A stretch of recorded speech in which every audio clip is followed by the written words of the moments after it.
120 or 121 megapascal. That's very close to 130, so we are getting very close to the limit. Okay, so let's stop here and let's see how to use the design features in the program to automatically compute what the optimal value needs to be. So please take notes, and this is the same way you need to do every single problem. So the first step always is to build a model for analysis only. You do the analysis and make sure the boundary conditions, the loads, the geometry, everything is correct. Because if you make a mistake in the analysis model, the design model will give you garbage. It will give you answers which obviously are not correct. Okay, so you start. The only thing after you've done all your analysis is start with the design menu. There is no toolbar. Everything starts at the top and goes down. So start with define parameters. So by parameters, you're going to define everything connected with that problem statement that you wrote, except for the objective function. Okay? So first we'll do the design variables. So this one I'm going to call R1. I'll give it a name. That name can have up to 15 characters. And I don't have to change anything here. The type entity is cross-sectional property. Attribute is inner radius. Group number is 1. So I'll say add. Then I'll do T1, thickness 1. I'll change the attribute to wall thickness. Group number is still 1. I'll say add. Okay, so R1 for inner radius, T1 for wall thickness. We have only one group so far. Next example, we'll do two groups. Okay, next, I'm going to do tensile stress. So T stress, tensile stress. Type is element data. Attribute shows up as tensile stress. Element number, I'm going to make it 0. 0 means all the elements. Lowercase 0 means all the load cases. Okay, so again, if you have any questions, press F1. F1 will bring up help and show you something connected with this. Okay, so tip, a 0 value for element number or node number signifies all elements or nodes and so on, so you can read this. Okay, so I'm going to impose constraints on the tensile stress in each member, so I say T stress. Anything that's meaningful, you can give a name here. Element data, tensile stress, element number is 0, lowercase is 0, click add. Okay, next. Compressive stress.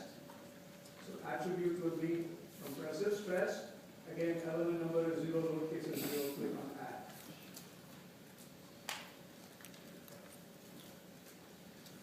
That's it for defining the design related parameters. Okay, so any questions? So those two last stretches, those are global then for all elements? All the elements. So if you define a truss with 100 elements, you don't have to say individual in each one of them. If you put 0, it says all the elements. Okay, next, you go to design, define design variables. Your tensile stress and your compressive stress cannot be design variables. Design variables are things that you have control over when you're making the truss. So when you're making the truss, you have control over the inner radius. So that's going to be my design variable.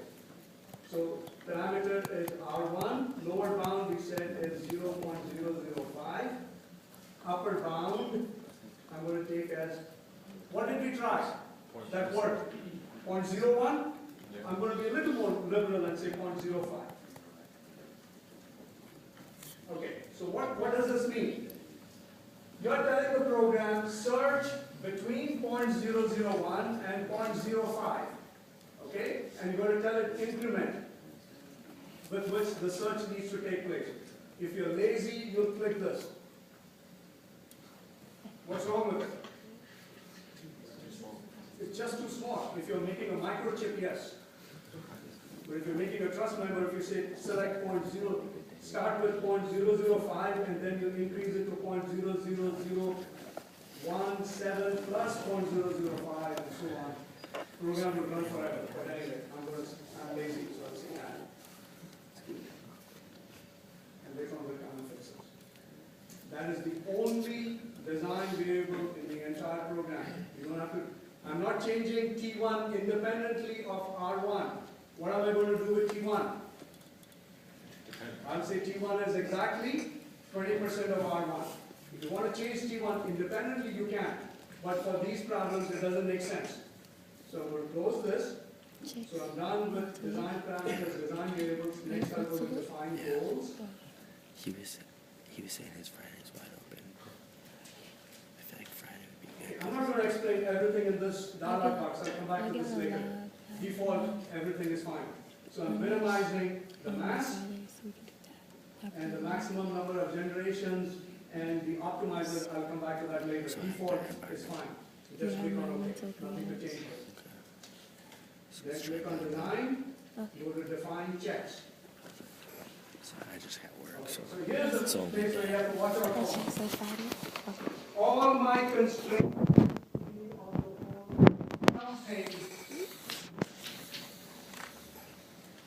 is less than or equal to 0. So if you have something greater than, so if you said R is greater than T, how would you change this to this form? How do I change this to this form? T is less than R, correct? These two are the same. T minus R is less than or equal to 0. So it's very simple. Everything needs to be less than form. Okay.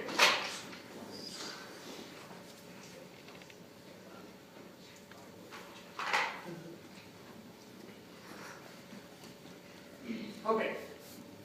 So we said the tensile stress and the compressive stress are limited to 130 megapascals. So I'll say 1 times E stress, second field, both are going to be blanks, minus 130 E6 less than or equal to 0.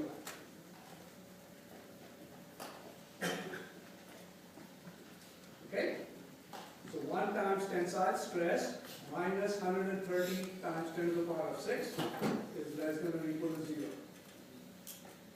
What's the next one? 1 times compressive stress, same thing, less than or equal to 0. So we have 2 sets of constraints.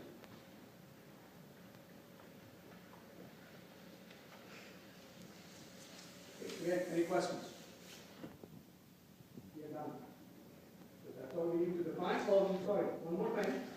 We're going to relate R1 to T1. So 1 times R1 minus 0.2 times, I'm sorry, 1 times, let's write that down. We want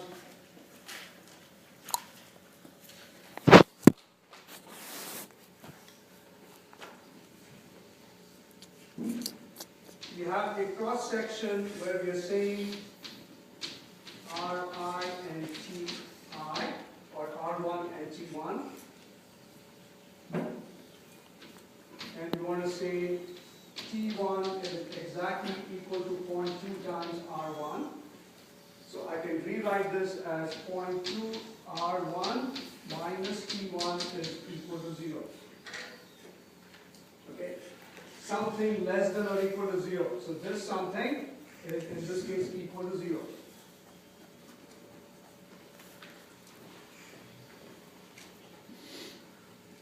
So 0.2 times R1 minus 1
what are the units? Kilograms. So the mass of the entire truss is 9.6235 kilograms. So watch that window very carefully. That window max violation should be 0. If the violation is greater than 0, then you're not able to find a design that works. Then you're going to go back and check what mistake did I make in my design problem formulation so that I'm not getting an answer. And here, look at the status. The status should be acceptable design. If there's unacceptable design, there's something wrong. Okay, so this is just a small part of the story. We're going to look at what's happening. So click on design, click on view design status. That's a place to start.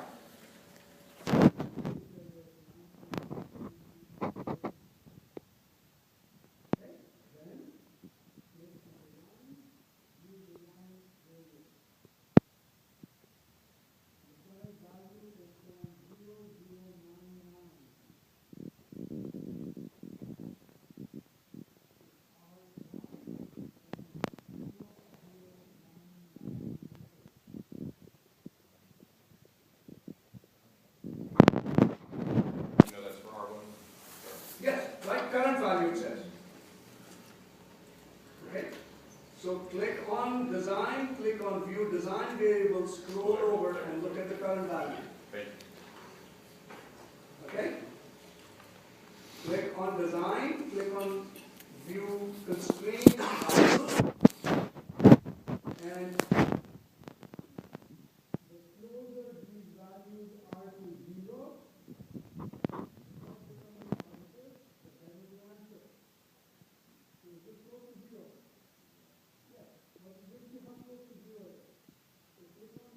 click on element stress.